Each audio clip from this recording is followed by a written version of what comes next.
สบายดีตอนเช้าท่านผู้ชมที่เคารพสวัสดีท่านผู้ชมที่เคารพขอต้อนรับบรรณทานเข้าสู่การนำเสนอข่าวเช้าอนุนันใหม่จากห้องข่าวโทรภาพแห่งชาติลาวพวกเขามาพบกันในเช้ามื้อนี้แม่นมื้อวันพฤหัสที่8 มังกร 2026นำเสนอข่าวภาคนี้โดยข้าพเจ้าสุทธิเกียรติทวีสุขพร้อมโดยสุริวัลย์ผลเยี่ยมสบายดีตอนเช้าสุธิเกียรติสบายดีสุริวัลย์เจ้าซึ่งมื้อนี้ก็เป็นมื้อสุดท้ายของการดำเนินกองประชุมใหญ่ผู้แทนทั่วประเทศครั้งที่12และทับอิดนี้เราจะมาที่มื้อที่2ของการดำเนินกองประชุมใหญ่ผู้แทนทั่วประเทศครั้งที่12ของพรรคประชาชนปฏิวัติลาวภาคเช้าเป็นวาระเสนอห่างบทสำรวจการนำพารวมของคณะบริหารงานศูนย์กลางภาคสมัยที่11เสนอมาตรฐานเงื่อนไขของกรรมการคณะบริหารงานศูนย์กลางภาคสมัยที่12ท่านผู้ชมที่เคารพมื้อที่2ของการดำเนินกองประชุมใหญ่ผู้แทนทั่วประเทศครั้งที่12ของพรรคประชาชนปฏิบัติลาวสำหรับภาคเช้านี้แม่นเป็นวาระของการเสนอห่างบทสำรวจการนำพารวมของคณะบริหารงานศูนย์กลางภาคสมัยที่11พร้อมทั้งเสนอมาตรฐานเงื่อนไขของกรรมการคณะบริหารงานศูนย์กลางภาคสมัยที่12วันที่7 มังกร 2026กองประชุมใหญ่ผู้แทนทั่วประเทศสมัยที่12ของพรรคประชาชนปฏิบัติลาวได้สืบต่อดำเนินเป็นวันที่2โดยบรรยากาศที่สำคัญและเป็นขีดหมายประวัติศาสตร์โดยภาคเช้าผู้แทนได้รับฟังบทสำรวจการนำพาและเสนอรายชื่อผู้สมัครภายใต้การเป็นประธานควบคุมกองประชุมของสหายไซสมพรพรหมวิหารกรรมการกรมการเมืองศูนย์กลางพรรคกองประชุมได้เริ่มต้นด้วยการแจ้งสารอวยพรจากบรรดาพรรคเพื่อนมิตรที่ได้ส่งมาอวยพรกองประชุมใหญ่จากนั้นสหายคำพันธ์พรหมทัศน์กรรมการกรมการเมืองศูนย์กลางพรรคก็ได้คือเสนอห่างบทสำรวจการนำพารวมของคณะบริหารงานศูนย์กลางพรรคสมัยที่11ซึ่งเป็นการสรุปตีราคาการนำพาในระยะ5 ปีที่ผ่านมาและ9 ล้านนาทีต่อมาสหายทองนุ้นศรีสุริตเลขาธิการใหญ่คณะบริหารงานศูนย์กลางพรรคก็ได้ขึ้นกล่าวปราศัยต่างหน้าคณะบริหารงานศูนย์กลางพรรคสมัยที่11เพื่อ9 ล้านนาทีอย่างเป็นทางการพร้อมนั้นสหายนางศรีใสฤเดชมุนซอนกรรมการกรมการเมืองศูนย์กลางพรรคต่างหน้าอนุกรรมการบุคลากรก็ได้เสนอมาตรฐานเงื่อนไขของกรรมการคณะบริหารงานศูนย์กลางพรรคสมัยที่12พร้อมทั้งเสนอรายชื่อผู้ลงสมัครหับเลือกตั้งเข้าในคณะบริหารงานศูนย์กลางพรรคสมัยที่12กรรมการสมบูรณ์และสำรองภายหลังที่สำเร็จการเสนอกองประชุมก็ได้ประกาศแบ่งหน่วยค้นคว้าและแจ้งสถานที่ประชุมโดยสหายบุญทองจิตมณีกรรมการกรมการเมืองศูนย์กลางพรรคผู้ประจำการคณะเลขาธิการศูนย์กลางพรรคก็ได้ให้ความเห็นก่อนการค้นคว้าภายในหน่วยและผู้แทนกองประชุมก็ได้ดำเนินการค้นคว้าภายในหน่วยอย่างเป็นขบวนการส่วนตอนบ่ายภายใต้การเป็นประธานควบคุมกองประชุมของสหายสอนไซศรีพันดอนกรรมการกรมการเมืองศูนย์กลางพรรคนายกรัฐมนตรีผู้แทนกองประชุมใหญ่ได้ใช้สิทธิประชาธิปไตยปอนบัตรเลือกตั้งเอาคณะบริหารงานศูนย์กลางพรรคสมัยที่12ทั้งสมบูรณ์และสำรองซึ่งมีผู้สมัครรับเลือกตั้งคณะบริหารงานศูนย์กลางพรรคสมบูรณ์81สหายเลือกเอา73สหายสมัครกรรมการศูนย์กลางพรรคสำรอง20สหายเลือกเอา15สหายการเลือกตั้งคณะบริหารงานศูนย์กลางพรรคสมัยที่12นี้ถือเป็นบาทก้าวสำคัญในการสืบต่อภารกิจของพรรคในระยะใหม่บรรยากาศของการเลือกตั้งแบ่งมีความเป็นเอกภาพสูงและเลือกได้ผู้ครบถ้วนมาตรฐานเงื่อนไขเข้าในคณะบริหารงานศูนย์กลางพรรคสุดใหม่ซึ่งจะประกาศรายชื่ออย่างเป็นทางการในวันที่8 มังกรนี้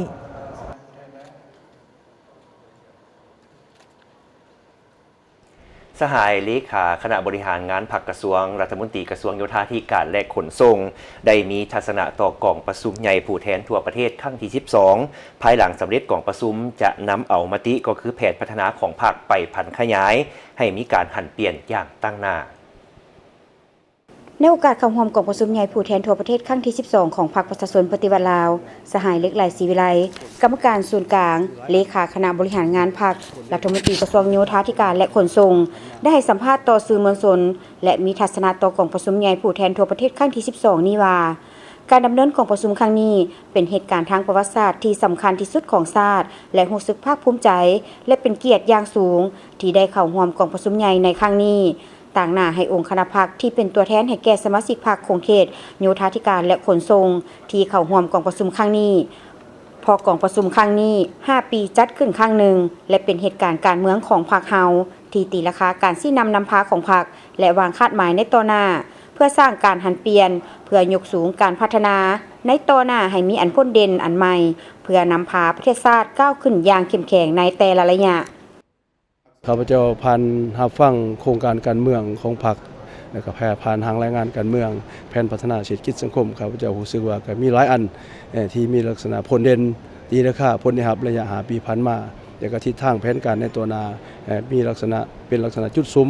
มีลักษณะบุกทะลุจิตใจสร้างการหันเปลี่ยนอย่างแข็งแกร่งแท้ๆโดยเฉพาะยิ่งอยู่ในเวียกยตคก็มีอยู่ใน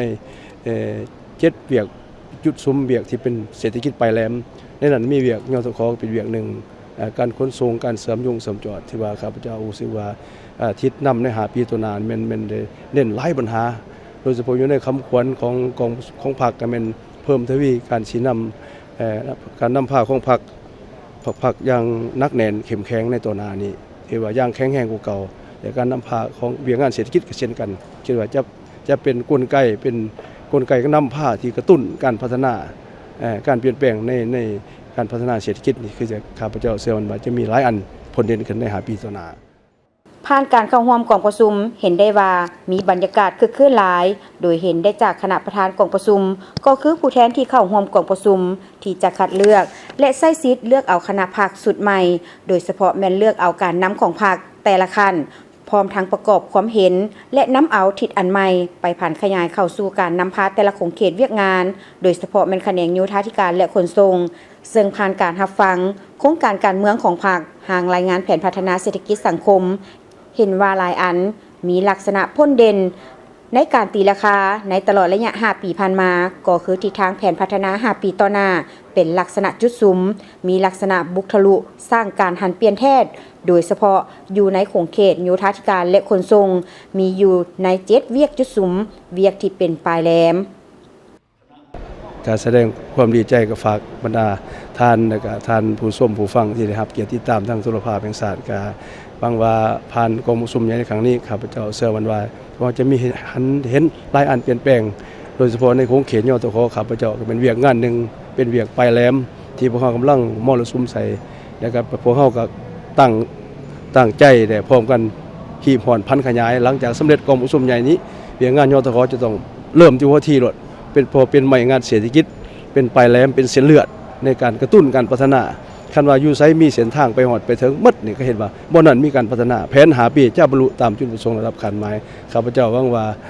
การปฏิบัติแผน5 ปีตัวหน้านี้เวียงยตคบ่ข้าพเจ้าก็มีคำควรที่กำหนดไว้อย่างชัดเจนว่าจะเพิ่มทวีพัฒนาโยธาธิการขนส่งเป็นปลายแหลมมีจุดสมทนทานทันสมัยปลอดภัยเสื่อมยุ่งเสื่อมจอดและยืนยงภายหลังสำเร็จกองประชุมจะนำเอาเนื้อในจิตใจอันสำคัญของกองประชุมครั้งนี้ไปจัดตั้งพันขยายตามจุดประสงค์คาดหมายโดยเฉพาะแม่นแขนงโยธาธิการและขนส่งพร้อมทั้งรักษาระบบการปกครองให้มั่นคงให้ปรากฏผลเป็นจริงทั้งเป็นพื้นฐานในการสร้างความมั่นคงให้แก่ระบบประชาธิปไตยประชาชนสร้างปฐมปัจจัยก้าวขึ้นสู่จุดหมายสังคมนิยมสหายบุญโจมอุบลประเสริฐกรรมการศูนย์กลางภาคเลขาคณะบริหารงานภาคแขวงสวรรณเขตได้มีทัศนะต่อการดำเนินกองประชุมใหญ่ผู้แทนทั่วประเทศครั้งที่12ซึ่งจะได้วางคาดหมายในการสร้างเศรษฐกิจที่เข้มแข็งพร้อมทั้งรักษาระบบการปกครองให้มั่นคงในโอกาสเข้าร่วมกองประชุมใหญ่ผู้แทนทั่วประเทศครั้งที่12ของพรรคประชาชนปฏิวัติลาวสหายบุญโจมอุบลประเสริฐกรรมการศูนย์กลางพรรคเลขาคณะบริหารงานพรรคแขวงสวรรณเขตได้แสดงความรู้สึกภาคภูมิใจและเป็นเกียรติอย่างสูงที่ได้เข้าร่วมกองประชุมใหญ่ผู้แทนทั่วประเทศครั้งที่12ในครั้งนี้ที่เป็นเหตุการณ์ทางประวัติศาสตร์ที่สำคัญที่สุดของชาติและให้รู้ว่าผ่านการจัดตั้งปฏิบัติมติกองประชุมใหญ่ผู้แทนทั่วประเทศครั้งที่12ของพรรคเห็นได้ว่าการพัฒนาเศรษฐกิจสังคมทั่วแขวงสวรรณเขตขยายตัวอย่างหนักแน่นมีเสถียรภาพด้านการเมืองสังคมมีความสงบปัญหาปรากฏการณ์ย่อท่อในสังคมได้รับการแก้ไขการปรับปรุงพรรคทางด้านการเมืองแนวคิดและด้านการจัดตั้งให้ปลอดภัยเข้มแข็งหนักแน่นแม่นบรรลุได้โดยพื้นฐานการพัฒนาชนบทและแก้ไขความทุกข์ยากของประชาชนได้รับการแก้ไขอย่างเป็นระบบคนอื่นหมดในแมนขอนำเอาความเยี่ยมยามสมเสยสนับสนุนต่อกองประชุมใหญ่ผู้แทนทั่วประเทศครั้งที่2ของพรรคจากประชาชนบรรดาเผ่าชาวแขวงสวรรณเขตในกองประชุมครั้งนี้อย่างสุดใจก่อนอื่นก็ขอรายงานเกี่ยวกับการพันขยายจะตั้งปฏิบัติมติกองประชุมใหญ่ผู้แทนทั่วประเทศครั้งที่11ของพรรค ของอยู่แขวงสะหวรรณเขตของเฮาอันเด่นที่สุดเนี่ยแม่นทางแขวงสะหวรรณเขตเนี่ยเอามาตีดังกล่าวไปพันขยายเป็นโครงการละเอียดโดยเฉพาะเนี่ยแม่นเน้นใส่การแก้ไขความทุกข์ยากของประชาชนแก้ไขการผลิตของประชาชนเป็นสินค้าตลอด5ปีถือว่าผลสำเร็จยิ่งใหญ่ในแก้ไขความทุกข์ยากประชาชนแม่นสะหวรรณเขตสามารถลบล้างเมืองเป็นเมืองพ้นทุกข์อันนี้มันหมักผลใหญ่ที่สุดของพรรคก็คือขององค์การพรรคแขวงสะหวรรณเขตในอย่างผ่านมาและสามารถแก้ไขบรรดาเขตห่างไกลโศกหลีก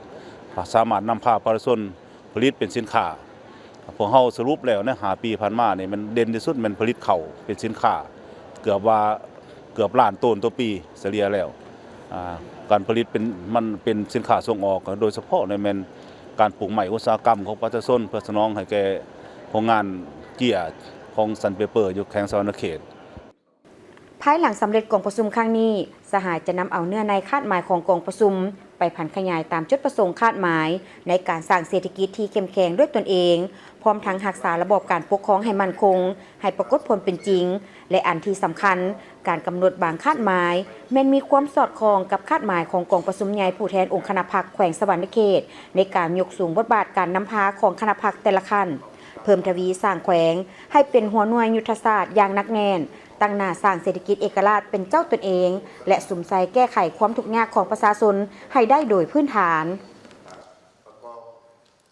ท่านผู้ชมที่เคารพกองประชุมใหญ่ผู้แทนทั่วประเทศครั้งที่ 12 ของพรรคเป็นขีดหมายที่สำคัญของการขยายตัวของพรรคในเวียกงานชาวหนุ่มประชาชนปฏิวัติลาวในโอกาสกองประชุมใหญ่ผู้แทนทั่วประเทศครั้งที่ 12 ของพรรคประชาชนปฏิวัติลาวสหายทองลีศรีสุริตเลขาคณะบริหารงานศูนย์กลางชาวหนุ่มประชาชนปฏิบัติลาวได้ให้สัมภาษณ์ต่อสื่อมวลชนว่ากองประชุมที่มีความหมายสำคัญของพวกเขาได้รับร้องเอาบรรดาเอกสารที่สำคัญต่างๆเป็นต้นได้รับฟังการเสนอโครงการการเมืองฉบับที่ 3 ของสหายเลขาธิการใหญ่บทรายงานการเมืองและแผนพัฒนาเศรษฐกิจสังคม5 ปีครั้งที่ 10ของท่านนายกรัฐมนตรีซึ่งพวกเขาได้รับรู้และเข้าใจได้ว่าตลอดระยะของการสร้างสรรค์พัฒนาประเทศชาติชาวหนุ่มเยาวชนได้เป็นกำลังแห่งหนึ่งในการประกอบส่วนเข้าในทุกขบวนการและจะสืบต่อประกอบส่วนเข้าในขบวนการให้ได้อีกในระยะใหม่ในต่อหน้า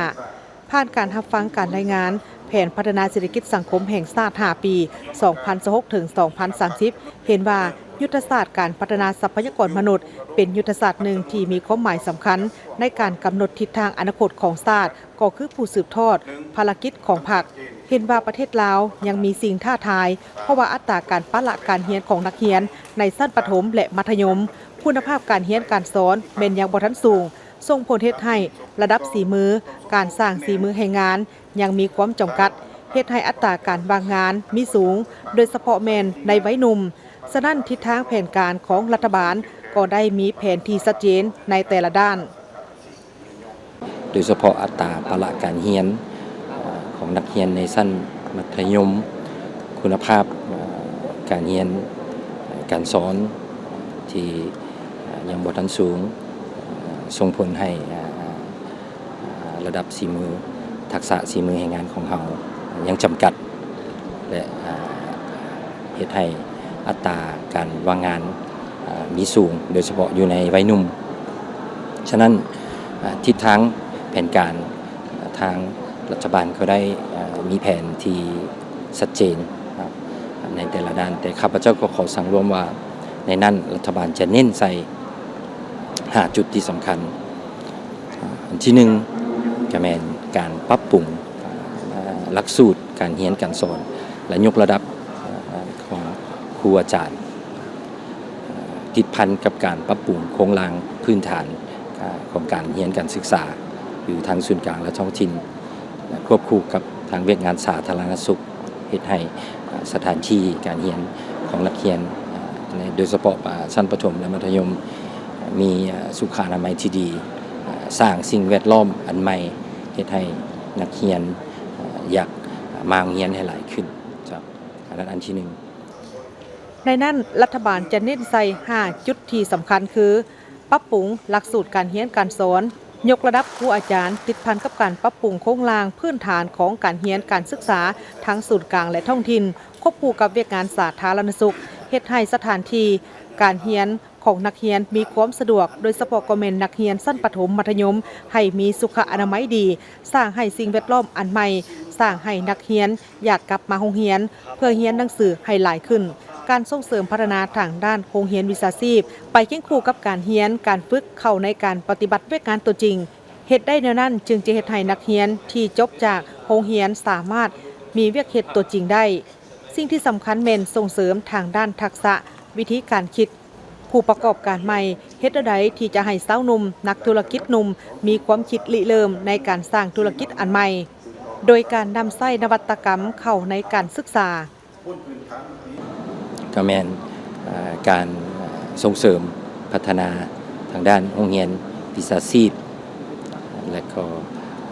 ไปเคียงคู่กับการเรียนและฝึกฝนในการเฮ็ดเวียกตัวจริงเฮ็ดได้แนวนั้นจึงจะเฮ็ดให้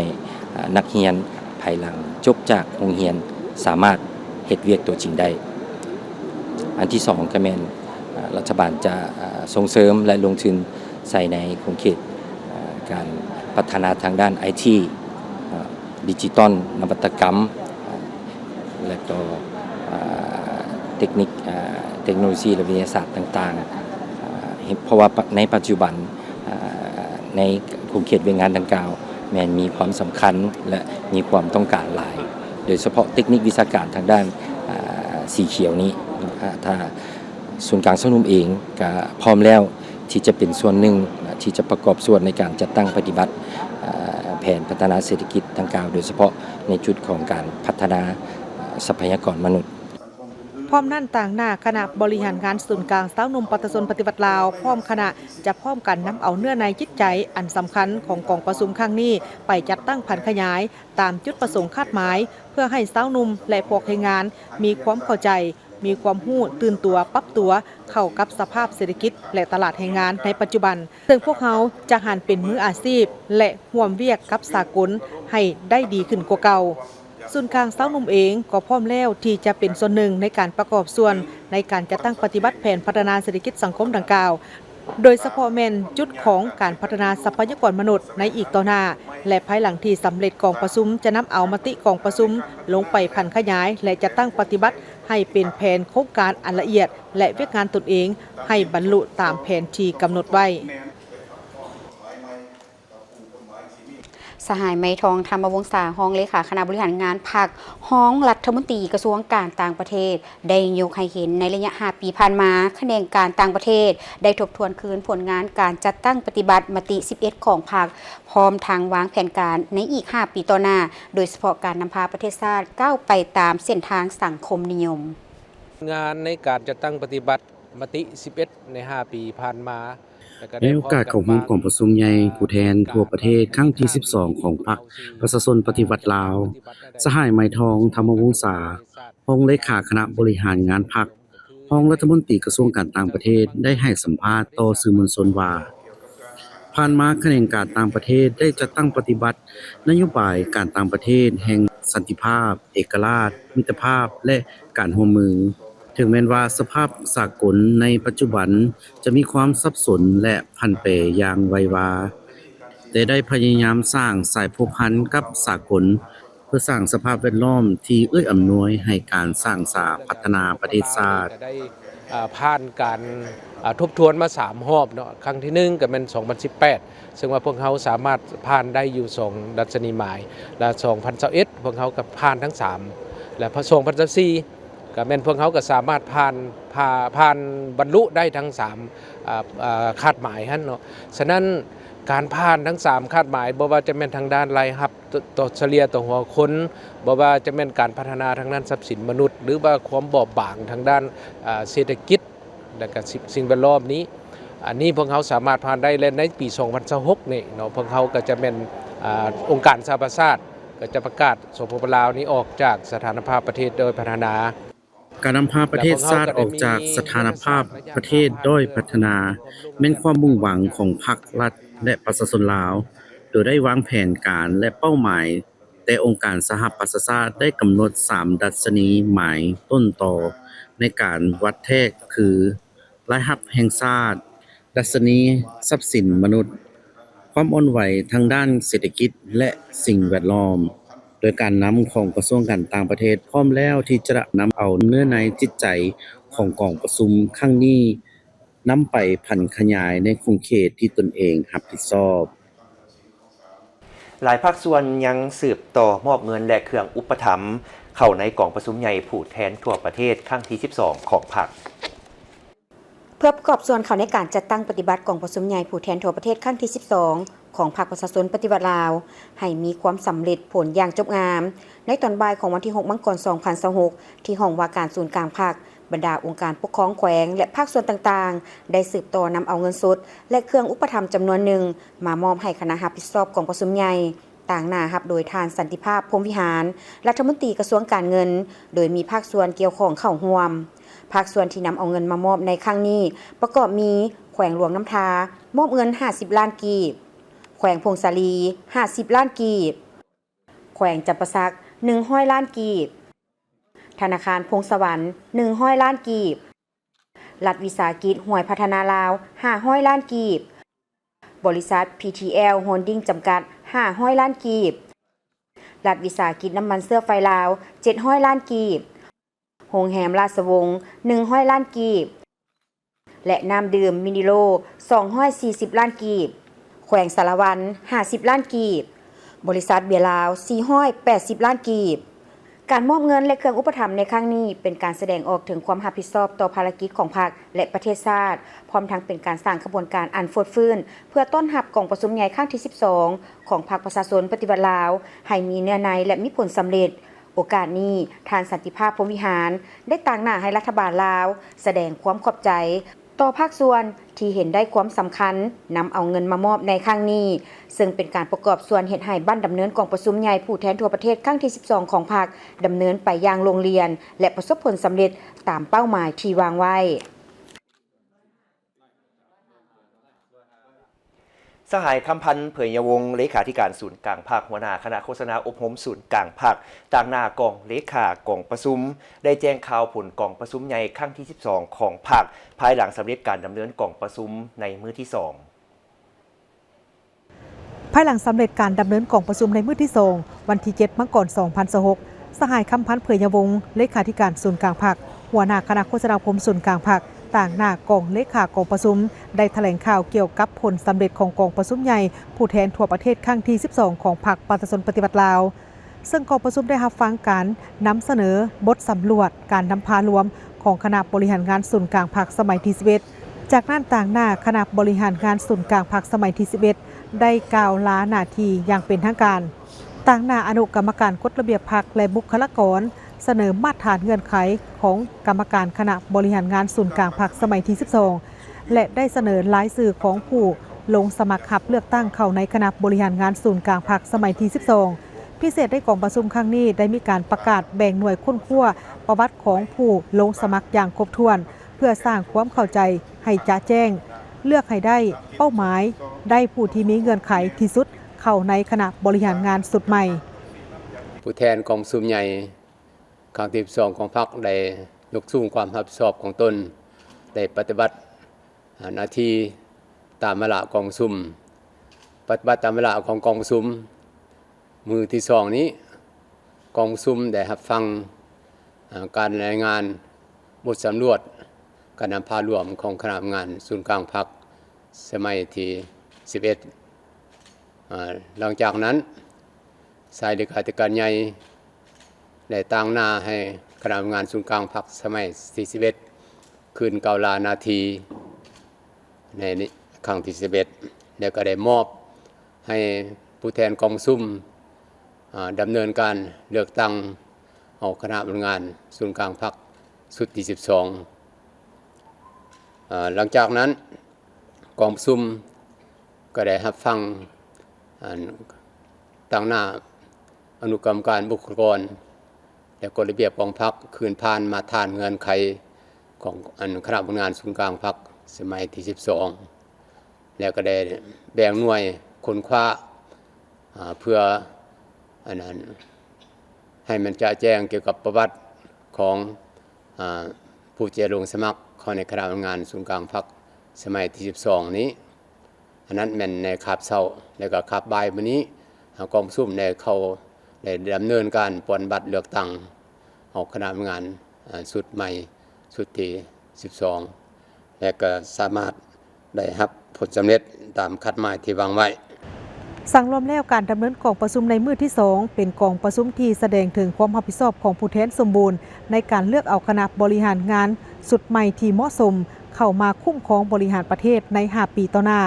บรรยากาศของการเลือกตั้งแม่นอยู่ในสภาพสงบมีความเป็นเอกภาพสูงและเลือกได้ผู้ที่ครบมาตรฐานเงื่อนไขเข้าในคณะบริหารงานศูนย์กลางพรรคซึ่งจะได้ประกาศรายชื่ออย่างเป็นทางการในวันที่ 8 มังกรนี้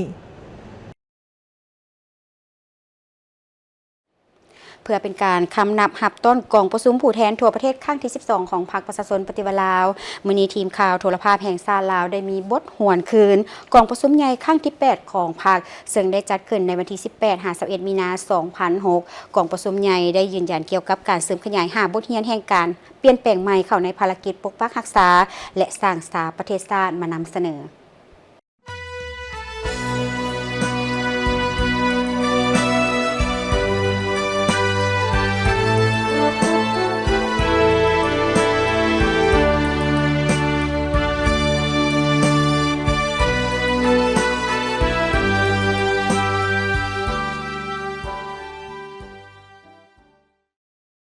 กองประชุมใหญ่ครั้งที่ 8 ของพรรคได้ดำเนินแต่วันที่ 18 ถึงวันที่ 21 มีนาคม 2006 ที่นครหลวงวิจันทร์ภายใต้การเป็นประธานของสหายคำไต่ศรีพันดรประธานคณะบริหารงานศูนย์กลางพรรคเข้าร่วมกองประชุมใหญ่ครั้งนี้มีผู้แทน 498 สหายที่เป็นตัวแทนให้แก่สมาชิกพรรคทั้งหมดจำนวน 148,590 สหาย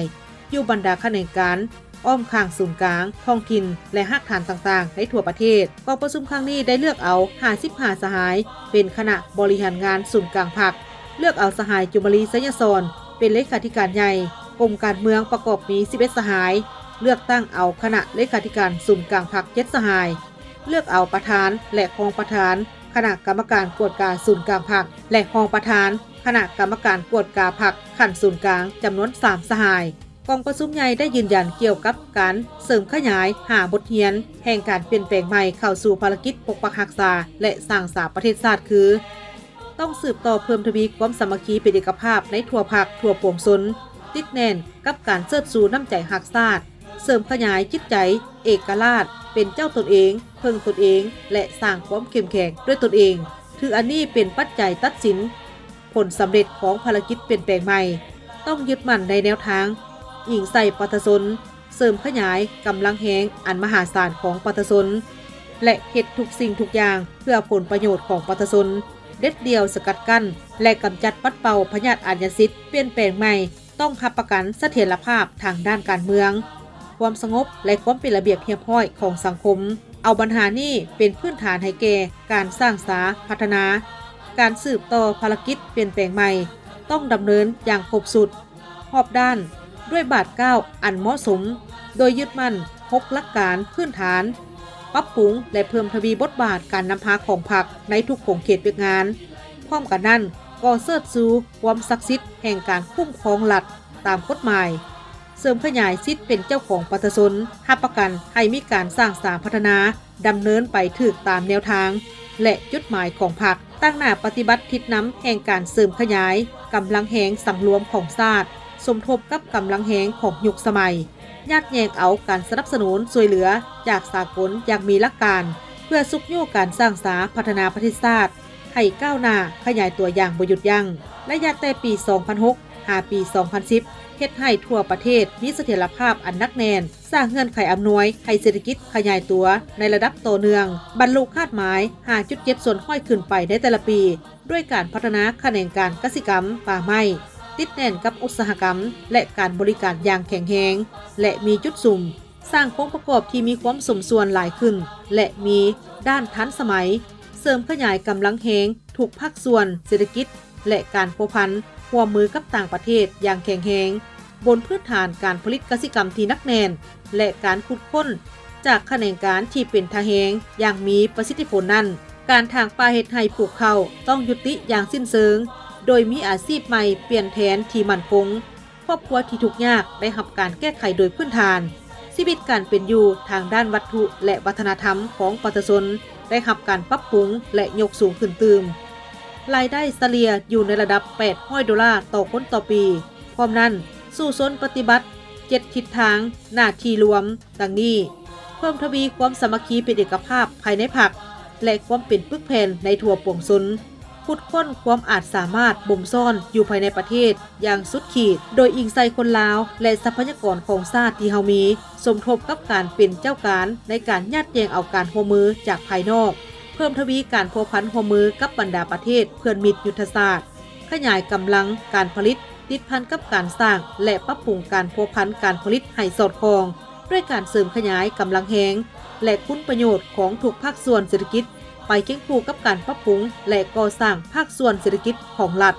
และภาคส่วนเศรษฐกิจร่วมมือกับประชาชนให้เติบใหญ่เข้มแข็งขึ้นเพื่อเป็นหลักแหล่งตั้งหน้าส่งเสริมเศรษฐกิจครอบครัว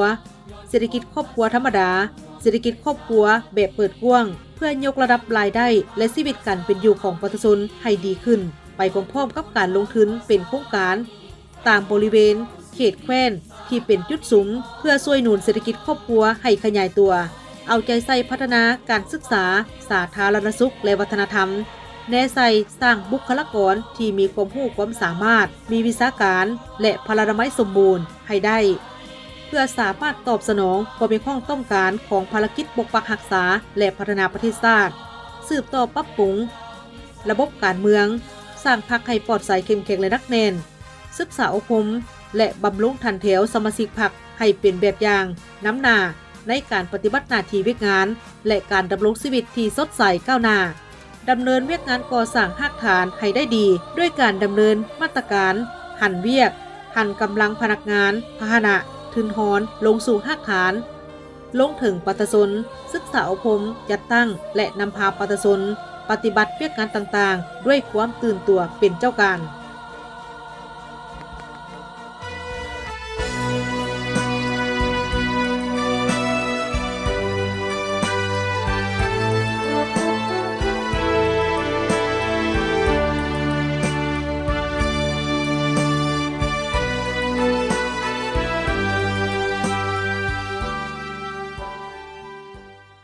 พร้อมเดียวกันนั้นทีมข่าวโทรภาพแห่งชาติลาวของพวกเขาก็ยังมีบทหวนคืนกล่องประชุมใหญ่ครั้งที่ 9 ของพรรคที่ได้จัดขึ้นในวันที่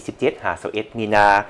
2011 กล่องประชุมใหญ่ได้เป็นเอกภาพกันวางคาดหมายที่หับห้องเอานั่นที่ต้องสู่สนปฏิบัติให้ได้เพื่อสร้างพื้นฐานให้แก่การหลุดพ้นออกจากความด้อยพัฒนาในปี 2020 มานำเสนอ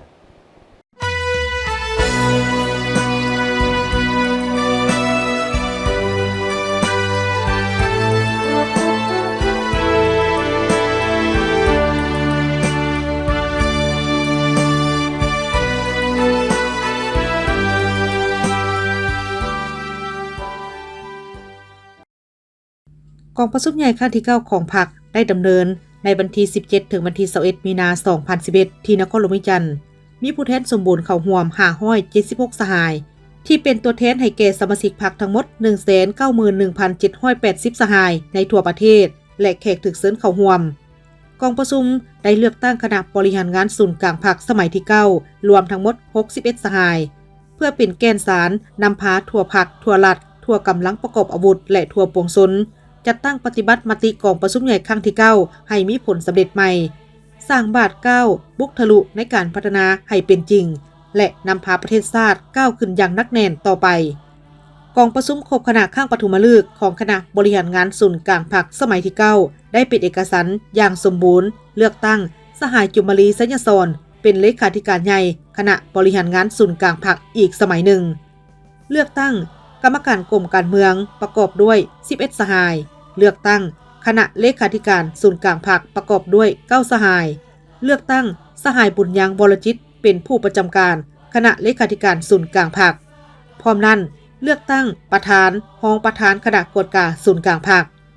กองประชุมได้จัดขึ้นภายใต้คำขวัญเพิ่มทวีความสามัคคีเป็นปึกแผ่นทั่วปวงชนลาวและความเป็นเอกภาพภายในพรรคเสิร์ชสู่บทบาทและความสามารถนำพาของพรรค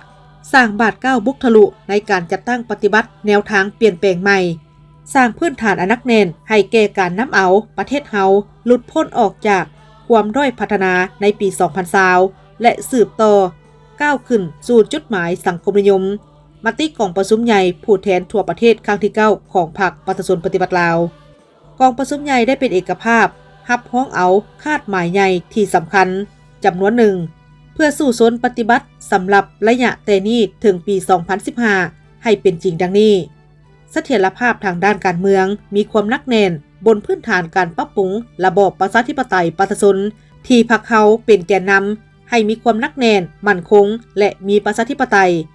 ความเป็นปึกแผ่นภายในชาติความสามัคคีปรองดองระหว่างเผ่ามีความหนักแน่น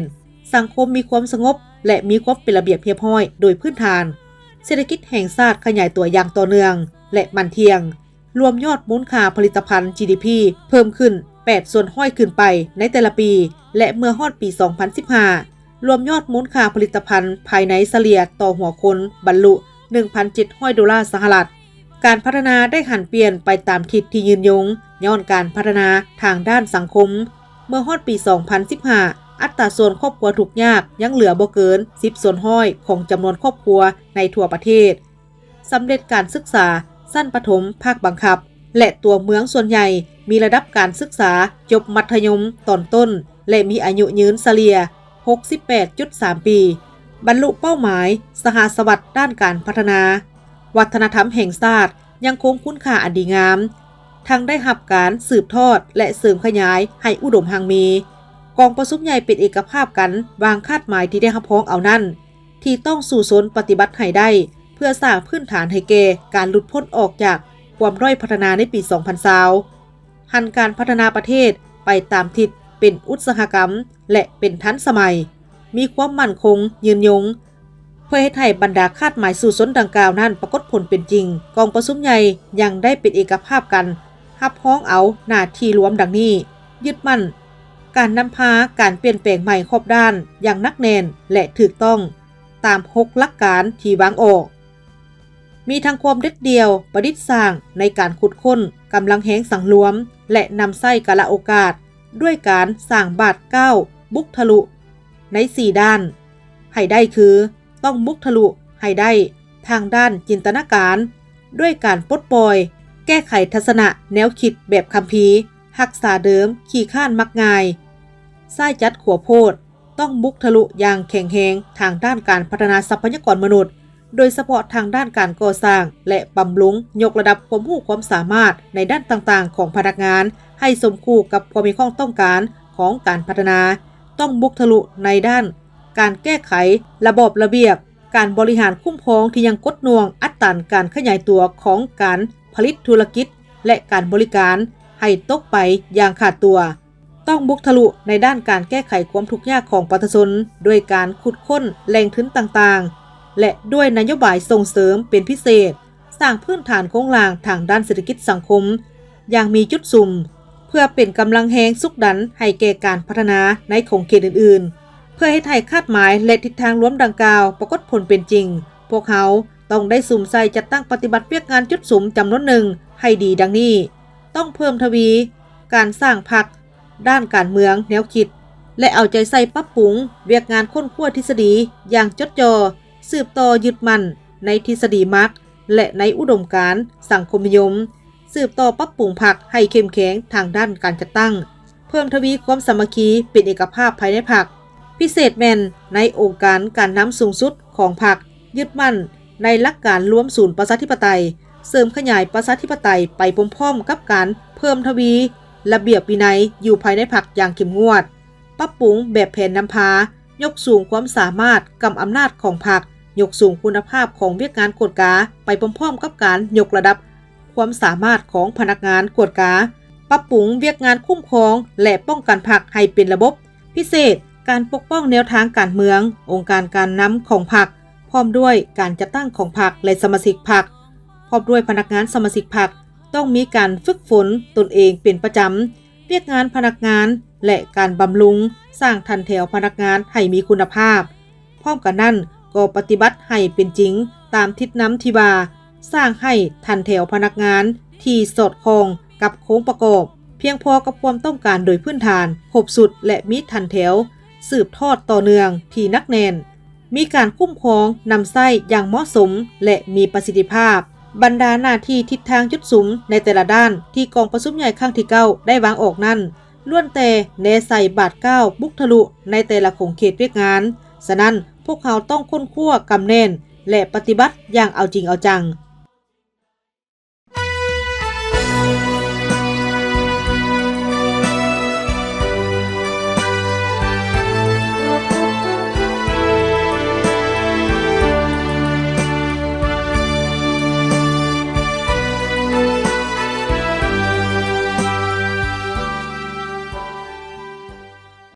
ท่านผู้ชมในตอนแรกของวันที่ 30 ธันวาคม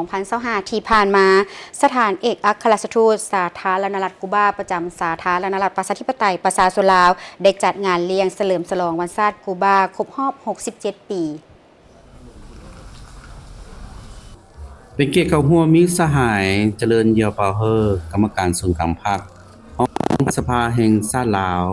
ทั้งเป็นประธานสมาคมมิตรภาพลาวกูบาสหายบุญเหลือพันดานุวงศ์หัวหน้าคณะพัวพันต่างประเทศศูนย์กลางพรรคสหายไม้ทองธรรมวงศารองรัฐมนตรีกระทรวงการต่างประเทศมีบรรดาคณะกรมทูตานุทูตและอดีตนักศึกษาลาวที่เคยไปเรียนอยู่ประเทศกูบา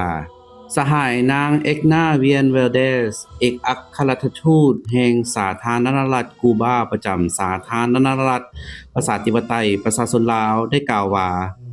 การเฉลิมฉลองวันชาติกูบาก็คือทุกๆปีแม่นการเฉลิมฉลองแห่งการไสชนะแห่งการปฏิวัติของกูบาและเป็นวันระลึกถึงสายภพพันธุ์ระหว่างกูบาและลาวซึ่งได้รับการขยายโตโดยมีการร่วมมือในคงเขตต่างๆเช่นการศึกษากีฬาสาธารณสุขกสิกรรมการค้นคว้าวิทยาศาสตร์และอื่นๆในปี 2025 การเจรจาทางด้านการเมืองได้เกิดขึ้นระหว่างรัฐมนตรีกระทรวงการต่างประเทศของทั้งสองประเทศและมีการเยี่ยมยามอย่างเป็นทางการของประธานประเทศกูบาสหายมิเกลดิเอสกาเนลมาสาธารณรัฐประชาธิปไตยประชาชนลาวในวันที่ 6-7 กันยายน 2025 การเยี่ยมยามครั้งนี้ได้เสริมสร้างสายพัวพันธมิตรระหว่างสาธารณรัฐประชาธิปไตยประชาชนลาวและสาธารณรัฐกูบาโดยมีจุดประสงค์เพื่อเสริมขยายสายพัวพันทางด้านเศรษฐกิจการเมืองและวัฒนธรรมการเฉลิมฉลองวันครบรอบ 50 ปีของสายพัวพันกันทางการทูตในเดือนพฤศจิกายนในปี 2024 ที่ผ่านมาได้เน้นให้เห็นว่าเป็นจุดสำคัญในมิตรภาพของลาวกูบาในโอกาสนี้สหายทูตกูบาได้อวยพรให้การนำภาครัฐของสาธารณรัฐประชาธิปไตยประชาชนลาวมีสุขภาพแข็งแรง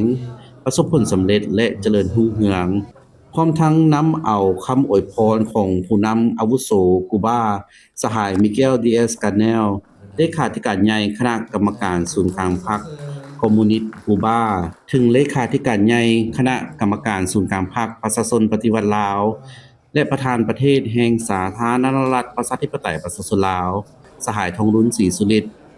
ถึงนายกรัฐมนตรีสอนชัยศรีพันดรและผู้นำสหายอื่นๆพร้อมทั้งประชาชนลาวที่หักแพงและอวยพรให้กองประชุมใหญ่ของพรรคประชาชนปฏิวัติลาวครั้งที่ 12 ประสบผลสำเร็จไปติดตามที่โทรเลขไหวพรจากพรรครัสเซียเอกภาพได้ส่งโทรเลขไหวพรถึงกองประชุมใหญ่ผู้แทนทั่วประเทศครั้งที่ 12 ของพรรคประชาชนปฏิวัติลาวสหายทองรุ้นศรีสุฤทธิ์ที่นับถือขอแสดงความสมเสยอย่างสุดอกสุดใจเนื่องในโอกาสไขกองประชุมใหญ่ผู้แทนทั่วประเทศครั้งที่ 12 ของพรรคประชาชนปฏิบัติลาวข้าพเจ้าเชื่อมั่นว่ามติที่ได้รับร้องเอาจากผลของกองประชุมใหญ่ในครั้งนี้จะเป็นการกระตุกสุกยู่ในการสืบต่อพัฒนาสาธารณรัฐประชาธิปไตยประชาชนลาว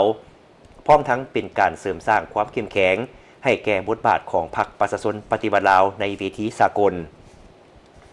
สองประเทศพวกเฮามีสายพัวพันมิตรภาพที่แน่นแฟ้นมาแต่ดุนนานซึ่งเป็นปัจจัยที่สำคัญสำหรับการปรึกษาหารือทางด้านการเมืองอย่างตั้งหน้ารวมทั้งการเสริมขยายการพัวพันทางด้านธุรกิจและด้านมนุษยธรรมข้าพเจ้าหวังว่าสายพัวพันที่ต่างฝ่ายต่างได้รับผลประโยชน์ร่วมกัน จะสืบต่อพัฒนาก้าวเข้าสู่ล่วงเลิกอย่างต่อเนื่องในขอบสองฝ่ายและหลายฝ่ายรวมทั้งขอบการร่วมมือระหว่างรัสเซียและอาเซียนในฐานะที่เป็นส่วนหนึ่งที่สำคัญของการเป็นคู่ร่วมมือยุทธศาสตร์ระหว่างสองรัฐบาลนครหลวงมอสโกและนครหลวงเวียงจันทร์การพัวพันระหว่างพรรครัสเซียเอกภาพและพรรคประชาชนปฏิวัติลาวสืบต่อเข้มแข็งอย่างต่อเนื่องบรรดาข้อกำหนดของสองพรรคได้รับการเสริมขยายและปรึกษาหารือกันอย่างใกล้ชิดในปัญหาที่สองฝ่ายมีความสนใจร่วมกันรวมทั้งการต้านทุกการเคลื่อนไหวของลัทธิลาเมืองขึ้นแบบใหม่ในสมัยใหม่ข้าพเจ้าขออวยพรให้ผู้แทนกองประชุมใหญ่ทั้งหมดจงมีผลสำเร็จอันจบงามและอวยพรให้สหายทองลุ้นศรีสุริตจงมีสุขภาพแข็งแรงและพลานามัยสมบูรณ์ดิมิตรีเมดเวเดฟยังอยู่ที่โทรเลขอวยพรจากคณะบริหารงานศูนย์กลางพรรคประชาชนกัมพูเชียซึ่งได้ส่งโทรเลขอวยพรถึงกองประชุมใหญ่ผู้แทนทั่วประเทศครั้งที่ 12 ของพรรคประชาชนปฏิวัติลาวถึงคณะบริหารงานศูนย์กลางพรรคประชาชนปฏิวัติลาวเนื่องในโอกาสอันสง่าราศีของการดำเนินกองประชุมใหญ่ผู้แทนทั่วประเทศครั้งที่ 12 ของพรรคประชาชนปฏิวัติลาวที่จะจัดขึ้นในระหว่างวันที่6-8 มังกร 2026ที่จะมาถึงนี้คณะบริหารงานศูนย์กลางพรรคประชาชนกัมพูเชียมีความปิติสมชื่นเป็นอย่างยิ่งและขอส่งคำสมเสยอันอบอุ่นและจริงใจที่สุดมายังคณะบริหารงานศูนย์กลางพรรคประชาชนปฏิวัติลาวคณะบริหารงานศูนย์กลางพรรคประชาชนกัมพูเชียขอแสดงความสมเสยและตีราคาสูงต่อบรรดาผลสำเร็จอันใหญ่หลวงในขงเขตเวียกงานที่พรรครัฐและประชาชนลาวญาติมาได้และจัดตั้งปฏิบัติอย่างมีไสตามมติของกองประชุมใหญ่ผู้แทนทั่วประเทศครั้งที่ 11 ของพรรคประชาชนปฏิวัติลาวในระยะผ่านมาพวกข้าพเจ้าเชื่อมั่นอย่างนักแน่นว่าภายใต้การนำพาอันสลาดซองใสและกล้าแกนของพรรคประชาชนปฏิวัติลาวโดยมีสหายทองลุ้นศรีสุริตเป็นเลขาธิการใหญ่ประชาชนลาวบรรดาเผ่าจะสืบต่อญาติได้ผลสำเร็จใหม่ในการพัฒนาเศรษฐกิจสังคมเพื่อยกสูงชีวิตการเป็นอยู่ของประชาชนก็คือบทบาทและอิทธิพลของลาวให้สูงเด่นขึ้นในเวทีภาคพื้นและสากลอย่างบ่หยุดยั้งอีกเทื่อหนึ่งในโอกาสอันสง่าราศีนี้คณะบริหารงานศูนย์กลางพรรคประชาชนกัมพูเชียขออวยพรไซอันประเสริฐมายังกองประชุมใหญ่ผู้แทนทั่วประเทศครั้งที่ 12 ของพรรคประชาชนปฏิวัติลาวจงดำเนินไปด้วยผลสำเร็จอันจบงามและได้รับมากผลอันดีเลิศตามคาดหมายอวยพรให้สายพัวพันมิตรภาพและการร่วมมือแบบคู่ร่วมยุทธศาสตร์รอบด้านมั่นคงยาวนานระหว่างสองพรรคของพวกเขาจงได้รับการเสริมขยายและแน่นแฟ้นยิ่งขึ้นคณะบริหารงานศูนย์กลางพรรคประชาชนกัมพูเชียทั้งหมดนี้คือการนำเสนอข่าวเช้าอรุณวันใหม่ขอบใจทุกท่านที่ได้ให้เกียรติติดตามรับชมมาวันนี้โฆษกทั้งสองพร้อมด้วยทีมงานข่าวขอลาท่านผู้ชมไปด้วยเวลาเพียงเท่านี้สบายดี